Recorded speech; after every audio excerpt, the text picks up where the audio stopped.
Hello, everyone, and welcome to the Real Estate Daily with the House Heroes. My name is Troy, and every day, Monday through Friday, we go over the latest news in housing, real estate, and the mortgage industry.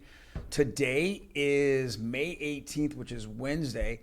There's several different very interesting articles that are out there, including some of the cracks in our economy that I want to go over. But first of all, let's start off with CNBC. We have breaking news. The Dow took a really big dump today, 1,100 points.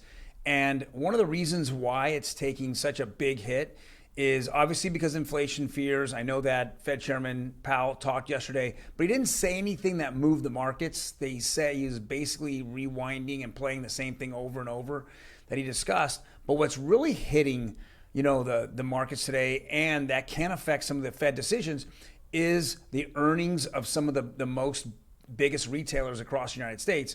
So Walmart, Target, the last couple of days have come out with earnings. Home Depot, Lowe's says, here's what Walmart, Target, Home Depot, Lowe's tell us about the state of American consumer.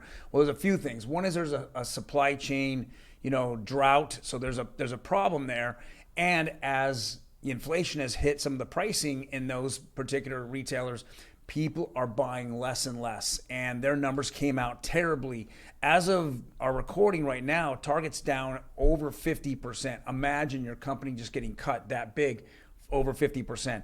So we're seeing the cracks in the economy, which makes it a little more interesting when the Fed, resumes meetings next month and what they're actually going to do. Now, I don't think that this is going to change a lot going on with the 50 basis points that they're going to actually, increase. But I think they're going to be a little more dovish in their tone after this, after their meetings are over and their news conferences. And that's kind of the important moment. It's not so much that they're raising it 50 basis points. The market's kind of baked it in.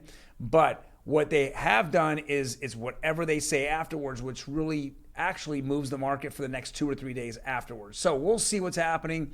But we're definitely anticipating, having, these issues with the economy.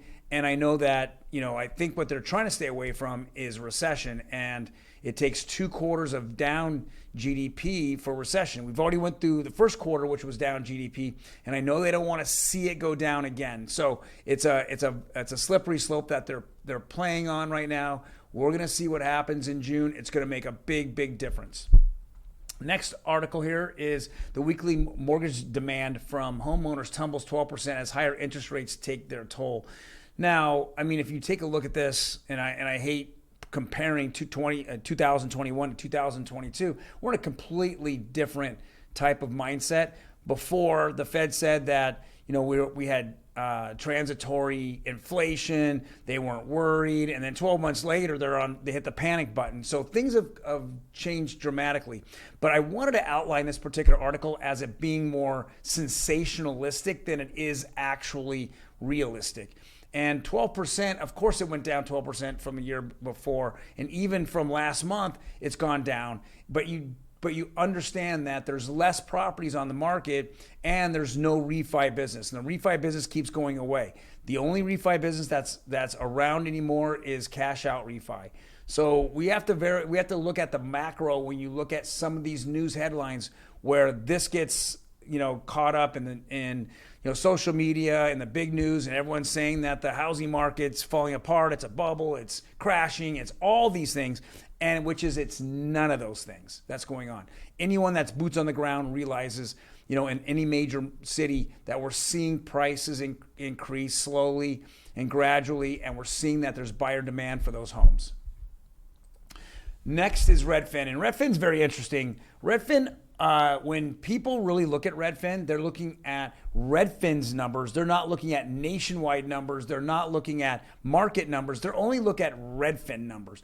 So if you put up a rental on Redfin or you use an agent on Redfin, those are the numbers that they use. They don't use nationwide numbers. And I can't keep saying that over and over enough. Meaning that if you were looking at, it's like looking at, Century 21 numbers only. Well, what are Century 21 agents doing in certain markets? Well, certain markets, they have a big presence. In other markets, they don't. Well, Redfin's exactly the same way, yet they're using these headlines just for Redfin agents and just for Redfin listings.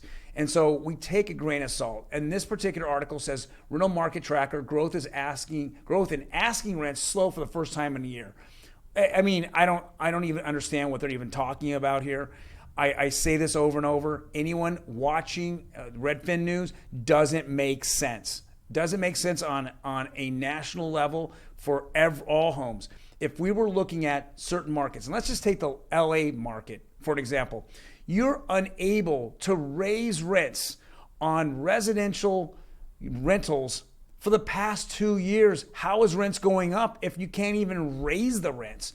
The first time you can raise a rent since March 2020 is in September of this year of March 2022. How are we raising rents? You just can't raise rents. The only way is if somebody were to leave the property, physically leave, and then you re-rent it. That's the only way. But if I'm looking at raising rents on people that are living in the property, and that's where the majority of people are, because obviously for the majority of March 2020 to right now, the majority of the time, if they didn't pay the rent, you couldn't even evict them.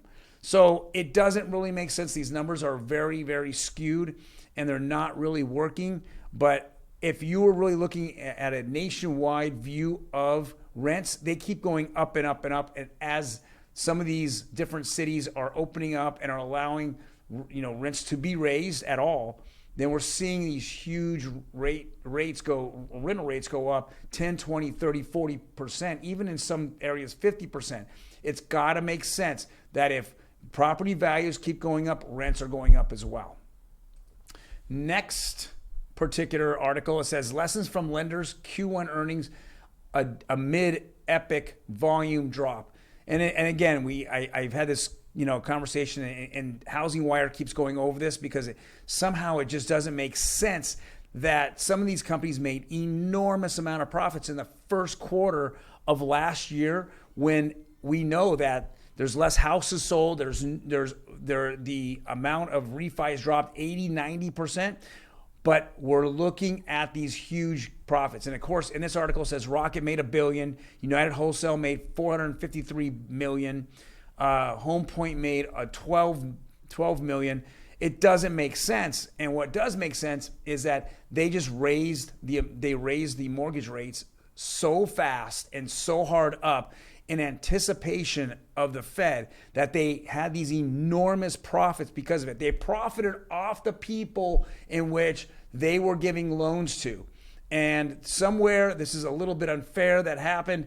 I feel that that it needs to be looked at. I mean, it's very, very unfair for the general public to have taken this in, but again, we are the ones that are last in line when it comes to, caring about the bottom line. And the bottom line is way more important than us. And that's why, we're just seeing this.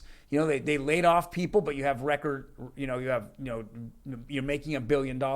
Makes no sense unless you just raise interest rates to enormous levels in which you just profited heavily off of that. And again, it needs to be more fair competition. And last but not least, we're looking at nationwide rates. Yesterday, we just saw a bump in rates. In fact, a fairly significant bump in rates. Today, we saw them kind of float back down again, but the 30-year conforming went up 0.04. The 15-year took the biggest jump. It almost went up 10 basis points. 30-year jumbo went up about 7-8 basis points. And then FHA is about 0.04, about 4 basis points. So just want to go over that. We're going to see those numbers kind of ease up tomorrow. Again, we're trading, our rates are in a certain zone in which they've already, they've already put, baked in the rate hike that's happening in June. Well, if you like the content that I'm going over, please hit that like button. Otherwise, hit the subscribe button as I keep growing this particular content on YouTube with the House Heroes. We want to see it get bigger and bigger and bigger. We want to help more and more people. And then hit the notification button. It notifies you for these 5-10 minute videos I record every single day to give you the most up-to-date information and the best opinion here in YouTube world. All right, guys, you take care, and I will see you tomorrow on Thursday.